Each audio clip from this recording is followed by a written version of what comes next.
Crimes et témoignages, la collection de podcasts faits divers de France Bleu. Les Diaboliques de Saint-Vite, avec Marion Streicher de France Bleu Besançon. Bonjour, je suis Marion Streicher. À chaque fois que je passe à Saint-Vite devant cette maison, j'y repense. C'est une grosse bâtisse dans un virage. Aujourd'hui, c'est un club du 3e âge, mais il y a 20 ans, c'était une maison de retraite à l'abandon. Ce genre d'endroit qu'on aime bien quand on a 13-14 ans parce que c'est interdit, parce que les adultes n'y vont pas, parce que c'est un peu glauque et même un peu grisant à la fois. C'est ici que débute l'affaire des Diaboliques de Saint-Vite. Kelly me raconte sa virée avec ses 2 amis dans cette vieille maison, une virée qui se transforme rapidement en guet-apens. Ça faisait quelques semaines qu'on ne s'était pas vus, donc c'était vraiment de se retrouver. Enfin, en tout cas, c'est ce que je pensais, bien sûr. Donc on est monté tout en haut du grenier, car elles avaient installé un matelas qu'elles avaient trouvé dans les étages en dessous. Et puis donc elles m'ont fait boire. Et puis après, il y en a une qui me parlait, qui me posait des questions qui avaient plus ou moins aucun sens, comme pour attirer mon attention. Et puis là, il y a la deuxième qui est arrivée derrière moi, en me fracassant une grande bouteille de verre derrière la tête.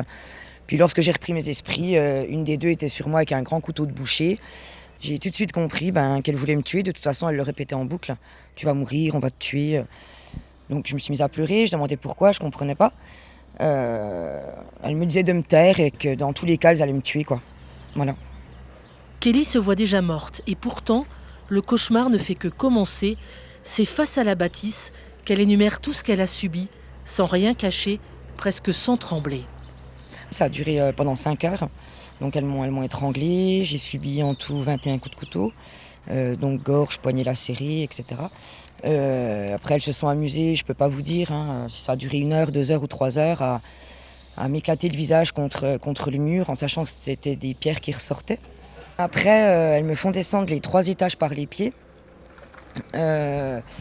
Donc, vu que ma tête tapait sur toutes les marches, je suis tombée inconsciente. Lorsque je me suis réveillée, j'étais toute seule, donc il faisait nuit. J'étais toute seule dans cette grande maison. Mon corps réagissait plus. J'ai ouvert les yeux et puis là, j'ai vu 2 silhouettes se pencher au-dessus de moi. Puis c'est à ce moment-là qu'elles m'ont lacéré la gorge et les poignets. Puis après, elles m'ont jetée dans une cave sous terre. Et puis, elles ont fermé la porte en enlevant la poignée. Lorsque j'ai repris mes esprits, j'ai essayé par tous les moyens de trouver un échappatoire. Donc c'est là que j'ai aperçu une bouche d'égout. J'ai réussi à enlever la grille. J'ai passé ma tête, mais les épaules, mon corps passait pas. J'ai essayé de sortir et puis impossible. Donc voilà, je me suis résignée que j'allais mourir. Donc je me suis mis en position fœtus et puis je me suis endormie.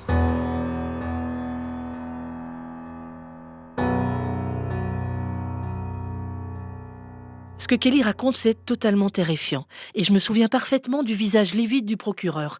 C'est lui le premier qui nous a raconté cette histoire. C'était il y a 20 ans. On était 3 journalistes, pas plus, dans son bureau, tous totalement ahuris devant l'ultra-violence des faits commis par des filles ultra jeunes. 13-14 ans, on est face à des enfants monstrueux. Et moi, comme les autres journalistes, comme les gendarmes, comme le procureur, je me suis demandé, mais pourquoi, qu'est-ce qui peut justifier d'en arriver là ? Elle avait des parents attentifs, elle bénéficiait d'un soutien scolaire et d'une aide psychologique extérieure. Elle était juste parfois insolente avec ses professeurs. Tel est le portrait d'une des collégiennes tortionnaires que dresse la directrice du collège Notre-Dame, l'institut privé de Besançon où elle était scolarisée. Évidemment, ce portrait n'explique en rien l'extrême sauvagerie avec laquelle les 2 adolescentes ont longuement torturé leurs camarades du même âge. D'ailleurs, les explications des psychiatres ou psychologues sont elles-mêmes assez contradictoires. Quelle est la raison ? Quel est le mobile ? Est-ce que c'est de la jalousie ? Parce que la première fois que j'ai vu Kelly en photo, ça m'avait frappée. Elle était très très jolie. Il se disait même dans le village qu'elle était l'une des plus jolies filles de Saint-Vite. Muriel, sa maman, en était même plutôt fière. C'était une très belle gosse. Vous pensez que c'est pour ça ? C'est peut-être plus celle qui a pu entendre des réflexions oui, ou ta petite tête, on va te la détruire, je sais pas. Donc après, les raisons, c'est sûrement elles qui les ont en tête et puis qui ne nous les ont jamais données. C'était des filles que vous connaissiez ? Il y en a une qui venait quasi jamais chez moi parce que je voulais pas que ma fille me l'emmène chez moi, là, Morgane. Je l'aimais pas. Du tout, cette fille. Pas du tout. Mais l'autre, oui, elle venait régulièrement, même les vacances scolaires, tout ça. Après, c'était souvent celle qui était plus en retrait, quoi, un peu pas trop osé parler, qui paraissait un peu timide et tout. Et puis c'est elle, au moment des faits, qui a eu le diable au corps. Hein.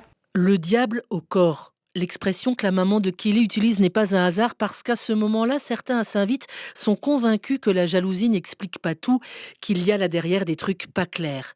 Mais je vous en parlerai plus tard. D'abord, la suite du calvaire de Kelly.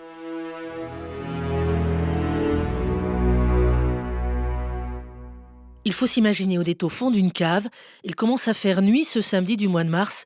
Kelly est enfermée dans le noir, laissée pour morte. Elle a été frappée 21 fois à coups de couteau. Au niveau de ses poignets, la lame du couteau est allée jusqu'à l'os. Kelly a perdu 2 litres de sang et ses 2 bourreaux sont partis chercher de l'essence pour la brûler. Kelly n'a strictement aucune chance de s'en sortir. Et pourtant... La caisse du poste d'essence de Saint-Vite. À cette place, samedi dernier, c'est une étudiante qui sert les clients. À l'heure de la fermeture, 2 collégiennes munies d'une bouteille en plastique viennent lui réclamer de l'essence. Elles étaient très agitées, excitées. Elles étaient très fermes dans leur volonté, absolument avoir de l'essence. Alors c'est à cause de leur attitude que vous vous êtes méfié et que vous avez dit « je ne vais pas leur donner de l'essence ». Je pense que si j'avais donné de l'essence, je ne me serais jamais pardonnée. Sans le savoir, Dounia a sauvé la vie de l'adolescente que ces 2 jeunes ont torturée ici avant d'aller chercher de l'essence pour la brûler. Après avoir été repoussée à la station essence, l'une des 2 tortionnaires revient avec son compagnon sur les lieux du crime. C'est un miracle, Kelly est toujours vivante. Là, je me dis, ils vont revenir à la raison. Le coup de folie est passé, ils vont appeler les secours. Ce serait la version raisonnable de l'histoire. Mais en fait, pas du tout. Les 2 jeunes prennent peur, ils s'enfuient. Ce coup-ci, c'est certain, Kelly ne peut pas s'en sortir. Kelly ne peut pas s'en sortir ? Eh bien si. Justement, les 2 jeunes s'enfuient, mais ils laissent la porte de la cave ouverte. Et cette porte ouverte, c'est le 2e coup de pouce du destin. Cette porte ouverte, elle va permettre à l'adolescente de se traîner dehors jusqu'à la route. Je pense que lorsqu'on sait qu'on va mourir, on trouve une force surnaturelle en nous et puis on n'a pas le choix. C'était ça où je m'étais trop battue pendant 5 heures de temps pour laisser tomber au dernier moment. Donc après on m'a retrouvée, j'étais en hypothermie quand même. Donc apparemment 20 minutes plus tard, c'était fini pour moi. Mais voilà, j'ai eu de la chance, j'ai une bonne étoile au-dessus de moi et puis c'était pas mon heure de partir, quoi, tout simplement. C'était pas son heure à Kelly, mais c'est passé tout près. Lorsqu'elle est transportée à l'hôpital, son pronostic vital est engagé. Les médecins parviennent à la sauver, mais dans quel état est-elle ? Est-ce qu'elle va conserver des séquelles, des cicatrices ? Comment est-ce qu'on peut survivre après ça ? La première chose, c'est que je suis descendue de mon lit et puis je me suis écroulée par terre. Donc j'ai eu peur, je me suis réveillée, déjà j'étais toute seule. J'ai eu peur d'être handicapée. Donc j'ai réussi à prendre la sonnette. J'ai appelé une infirmière, donc elle m'a rassurée. Elle m'a dit que j'avais perdu énormément de sang, donc c'était le temps que tout se remette correctement dans mon corps. Et puis j'ai demandé une vitre pour voir mon visage parce que j'avais aucune idée de ce qu'il en était, quoi. Donc il m'a montré la vitre et c'est vrai que j'ai été choquée, quoi. Au jour d'aujourd'hui, mon visage va très bien, mais sur le coup, tout le blanc autour de mes yeux, il était rouge sang. Il n'y avait pas 1 millimètre de blanc, tellement les hématomes étaient violents à l'intérieur et ça m'a surpris. À son chevet, Marc, son papa, est l'un des tout premiers à voir ce visage défiguré par les entailles du couteau. Mais sa réaction n'est pas forcément, même pas du tout celle à laquelle je m'attendais. J'ai sauté dessus. Quand je suis arrivé à l'hôpital, j'ai vu qu'elle n'était pas morte. Ma première réaction, elle n'a pas été gentille. Je dis, qu'est-ce que c'est que ces conneries que j'entends, là, que tu fumais des clopes, que tu buvais de l'alcool. J'étais pas content. Quand j'ai vu que, elle était pas belle à voir, mais non, je me suis mis en colère quand même. Il vous a pas épargné ? Ah non. On va dire que mon papa, il pensait que... Une petite fille, c'était. J'étais une petite fille. Et puis en fait, voilà quoi, je buvais de l'alcool, je m'échappais de ma fenêtre de chez moi pour aller faire des soirées. Puis il a su un petit peu tout ça et puis c'est normal quoi, sa réaction. Ah ouais, mais ça m'a mis en colère. Hein.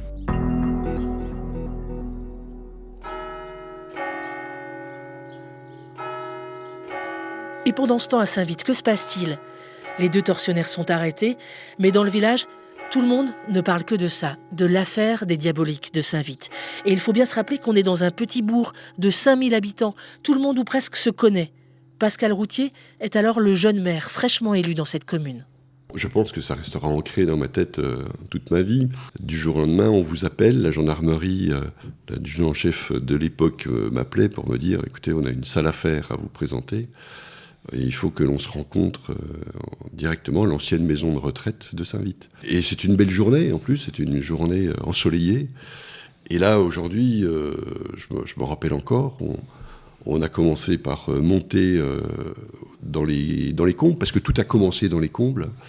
Et là, j'ai commencé à voir, bien sûr, des traces de sang tout au long des marches d'escalier, puisque c'était des marches d'escalier à l'époque en carrelage. Enfin, c'était assez glaçant, parce qu'on voyait du sang qui traînait sur toute la longueur des marches d'escalier jusqu'au dernier étage. Et donc je posais des questions, je dis mais c'est du sang de qui ? Et on me répondait c'est une des jeunes filles qui a été agressée, que l'on a traînée jusque dans la cave. On a traîné dans la cave, on voit qu'elle a été traînée par les pieds, et puis donc la tête devait cogner sur chaque marche en descendant. Enfin, c'était vraiment quelque chose d'assez horrible. Lorsque le procureur de Besançon nous a parlé la première fois de l'affaire, on était 3 journalistes dans son bureau. En 24 heures, ce sont des dizaines et des dizaines de journalistes qui ont envahi la commune.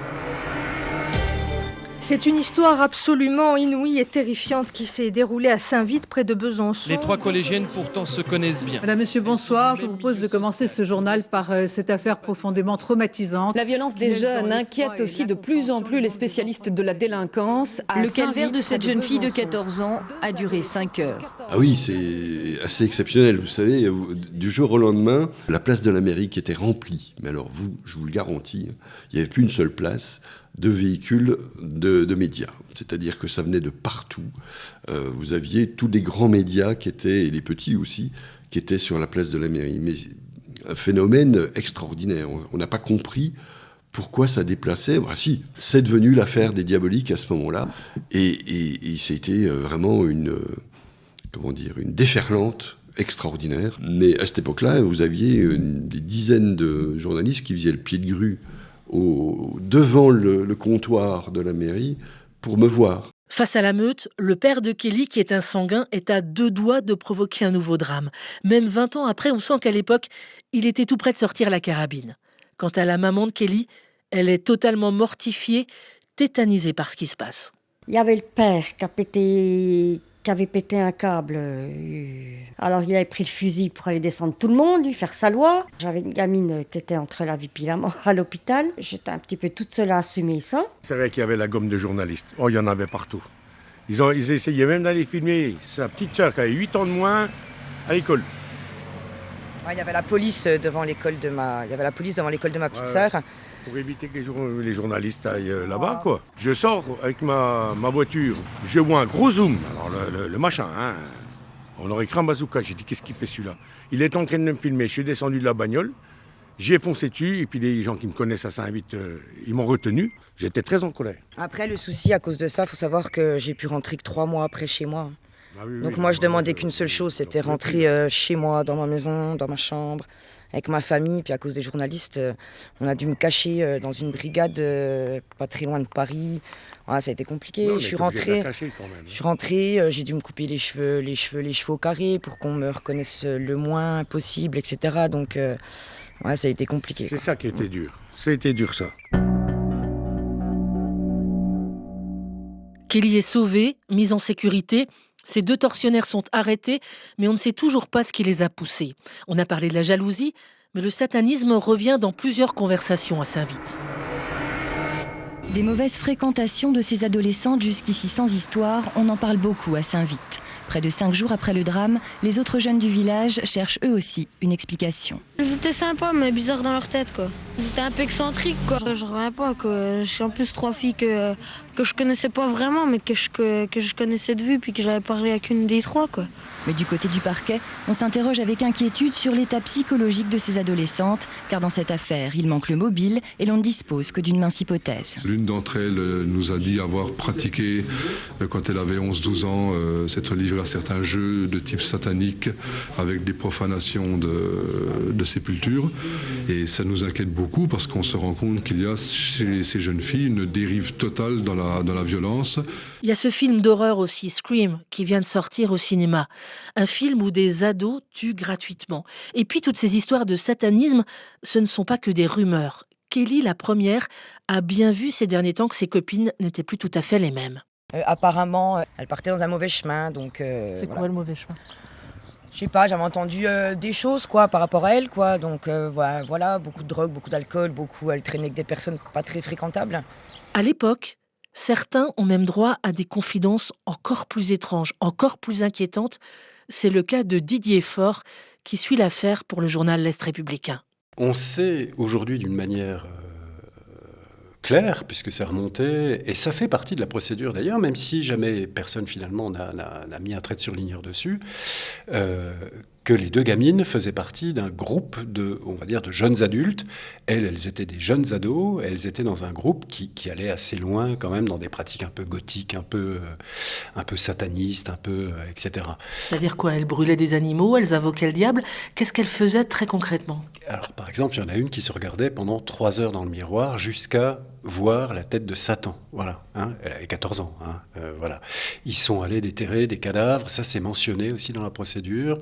Au cimetière, ils avaient des tenues, des choses comme ça. Alors il y a tout un folklore un peu gothique, mais c'est vrai qu'effectivement ils faisaient des cultes satanistes, et notamment ils pratiquaient le Ouija. Le Ouija, c'est une planche de bois avec un alphabet et un stylet, et quand on invoque les esprits, ils sont capables de guider le stylet, bien sûr indépendamment complètement de la personne qui le tient, pour adresser un message. Voilà. Et le Ouija a guidé une des gamines pour lui dire « il faut tuer Kelly ». Plutôt que de fouiller l'hypothèse du satanisme, les enquêteurs finalement préféreront garder le mobile de la jalousie. C'est vrai que c'est un petit peu plus rationnel, mais à mon avis, c'est pas suffisant pour expliquer une telle violence.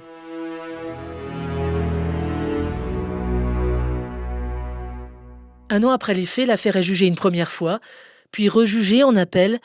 2 procès que je n'ai pas vus. D'ailleurs, personne ne les a vus. Aucun journaliste n'était à l'intérieur de la salle d'audience. Ce sont 2 procès en huis clos total, en raison bien sûr de l'âge des 2 tortionnaires et de l'âge de la victime. Une fois de plus, la préméditation a été retenue dans cette terrible affaire jugée à huis clos, où 2 adolescentes ont été reconnues coupables d'avoir tenté d'assassiner l'une de leurs camarades du même âge. Hier soir, la Chambre spéciale des mineurs de la Cour d'appel a aggravé les peines des 2 jeunes filles. Alors qu'elles avaient été condamnées en première instance à 5 ans de réclusion, dont 1 et 2 ans avec sursis, la Cour d'appel a prononcé des peines de 6 et 7 ans d'emprisonnement. 6 et 7 ans. Donc, on ne voulait pas les mettre 20 ans en prison, gâcher leur vie. Mais 6 et 7 ans, c'était bien. Ça a été compliqué. Ça durait de 8h à minuit. Pendant 2 jours de temps, où c'est qu'on voit le couteau, on voit les habits déchirés, on voit tout. Par contre, je me suis mis face à elles. Je les regardais tout le long du tribunal. Pas une seule fois, elles m'ont regardé.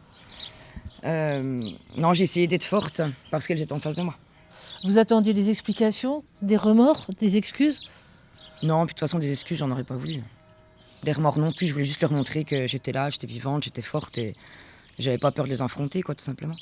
Au jour d'aujourd'hui, j'ai pas peur de les affronter. Est-ce que ces procès vous ont permis de comprendre ? Non, parce qu'elles ont absolument rien dit. Donc, non. Elles ont pas parlé. On sait pas. Du pourquoi, du comment, on sait pas, on saura jamais. Pendant que les 2 jeunes diaboliques purgent leur peine dans une prison à Mulhouse, Kelly, elle, sombre dans la fête et dans l'alcool. La naissance de sa première fille va la sauver. Kelly choisit alors de témoigner. J'ai écrit un livre il y a quelques années. Et puis, donc j'ai le projet d'adapter mon livre au cinéma. Parce que je pense que c'est une histoire qui doit être connue. Un petit peu pour faire de la prévention par rapport à tout ce qui se passe au jour d'aujourd'hui. Les violences gratuitement, les harcèlements scolaires, etc. Donc vraiment pour faire un impact aux jeunes en leur expliquant que comme mon papa disait, que ça n'arrive pas qu'aux autres et il faut être très prudent. Et puis de montrer aussi qu'on peut s'en sortir lorsqu'il nous arrive quelque chose comme ça et qu'il faut pas avoir honte d'en parler. Qu'il faut pas rester dans notre bulle et puis qu'il faut avancer et puis que quelque chose d'aussi grave puisse servir à d'autres. On l'entend quand elle parle. Chez Kelly, il n'y a plus d'émotion. La souffrance ne s'entend presque plus. Kelly s'est construit une barrière de protection extrêmement efficace, mais attention, protection, ça ne veut pas dire pardon. Je ne pourrai jamais pardonner, c'est impossible. C'est horrible ce qu'elles m'ont fait pendant 5 heures. C'est même pas humain, quoi. C'est pas humain. Et puis elle me voulait la mort. Elle voulait m'immoler vivante quand même. C'est pas rien, quoi. C'est pas rien. Et sans raison, on était des gamines. Surtout que moi, j'étais très gentille, quoi, à l'époque. Très, très, très, très gentille. Donc j'ai absolument pas compris pourquoi moi. Justement, je pense que j'étais la plus gentille, donc elles en ont profité, quoi, tout simplement. Profiter de ma faiblesse. Aujourd'hui, du coup, vous dites à vos filles, faut pas être trop gentil. Ah oui, ça c'est sûr. Et puis qu'elles fassent attention. Qu'elles fassent attention, qu'elles suivent pas n'importe qui dans des endroits. Moi, j'ai confiance, j'ai des amis, j'ai confiance en eux, mais jamais à 100%. Et je leur dis droit dans les yeux, de toute façon. Et je pense que tout le monde doit être comme ça aujourd'hui. Il y a trop de jalousie dans ce monde maintenant. Il y a quelque chose de cassé à tout jamais. Et oui, et je pense que tout le monde devrait être comme moi. Avec tout ce qu'on voit, on allume la télé, il n'y a que ça. Il n'y a que ça, des drames, des agressions, des viols. Comment vous voyez finalement les prochaines années ? Moi, je suis heureuse tous les jours. Mon gros projet, c'est vraiment la réalisation de mon film. Et puis, si grâce à ça, je peux offrir une maison à mes enfants, je pense que j'aurai réussi déjà un très bon bout de ma vie. 20 ans après, Kelly n'a pas oublié et elle n'oubliera jamais. Saint-Vite non plus n'a pas oublié. Dans la commune, qu'on soit jeune ou qu'on soit vieux, tout le monde se souvient de cette histoire. Bonjour monsieur. Bonjour madame, messieurs. Vous habitez depuis toujours à Saint-Vite ? Ah oui. En face de la maison de retraite ? Voilà. Est-ce que vous vous souvenez ce qui s'est passé dans cette maison de retraite il y a 20 ans ? Oh, il y a déjà 20 ans, oui, ça tourne. Oui, je sais, il y a eu un drame là, oui. Les jeunes qui ont fait des bêtises, quoi. Je sais pas, d'un seul coup, elles voulaient mettre le feu à une petite, je crois. C'est quand même des gamines que je croisais. Donc ça a marqué vraiment Saint-Vite. Il y a beaucoup de monde qui parle encore de cette histoire-là. Quoi. Ouais, c'est de l'époque de nos parents. C'est pas ils l'ont... Ouais, c'était dans le... Comment ça s'appelle ? Dans l'ancienne... maison de retraite, je crois. Ouais, c'est ça, voilà. Elles se torturaient et tout. Vous avez quel âge, monsieur ? 85 ans. Est-ce que vous avez entendu parler d'une affaire qu'on a appelée les Diaboliques de Saint-Vite ? Ah oui, à la maison en bas, là, c'était quand même violent. Nous, à l'école, on se battait. Maintenant, on a de plus en plus de violence. Est-ce que ça vous dit quelque chose, madame, si je vous dis l'affaire des Diaboliques de Saint-Vite ? Oh, si je me rappelle, j'étais infirmière dans un lycée. Et j'avais des jeunes de Saint-Vite à l'époque. Alors, inutile de vous dire qu'elles étaient très bouleversées par cette histoire. On ne savait même plus comment aborder le problème, c'est ça surtout. Ça nous a tous bouleversés. L'affaire des Diaboliques de Saint-Vite fait désormais partie de l'histoire de la commune. D'ailleurs, par curiosité, je suis allée voir sur la page Wikipédia de Saint-Vite. Il y figure 3 personnalités. Michel Vautreau, l'arbitre de foot, la mère de l'acteur américain Rudolph Valentino et en 3e, Kelly, torturée par ses 2 copines en 2002. 20 ans après, en revanche, on est toujours démunis pour expliquer cette affaire. Mais la mairie, depuis, a investi dans des infrastructures pour occuper les jeunes, c'est ce que dit le maire, pour qu'ils ne soient plus tentés, pour qu'ils ne soient plus désœuvrés. Kelly a choisi de rester là, à Saint-Vite, là où elle est née, là où elle a grandi, là où elle a été agressée. C'est là, à Saint-Vite, qu'elle habite avec ses 2 filles. Quant à ces 2 tortionnaires, elles ont littéralement disparu du paysage. J'ai essayé de retrouver leurs traces. Apparemment, l'une d'elles serait partie en Thaïlande. Elle ferait là-bas de la boxe en professionnel. Pour l'autre, je n'ai pas réussi à savoir. Alors, j'ai demandé à Kelly. On va dire que je sais où c'est qu'elles sont, tout simplement. Vous auriez envie de leur dire quelque chose aujourd'hui ? Non, j'ai absolument rien à dire. J'ai rien à leur dire. Si vous dites que vous savez où elles sont, c'est que vous avez cherché à savoir où elles étaient ? C'est normal, c'est pas que je cherche à savoir où c'est qu'elles sont, c'est que je fais attention, c'est normal. Voilà, faut pas attendre, je sais où elles sont tout simplement. Après chacun fait sa vie. Je sais qu'il y en a une qui s'en est sortie, donc voilà, c'est bien pour elle. L'autre, je sais pas. J'avance par rapport à mes projets, après le reste, ça me concerne plus.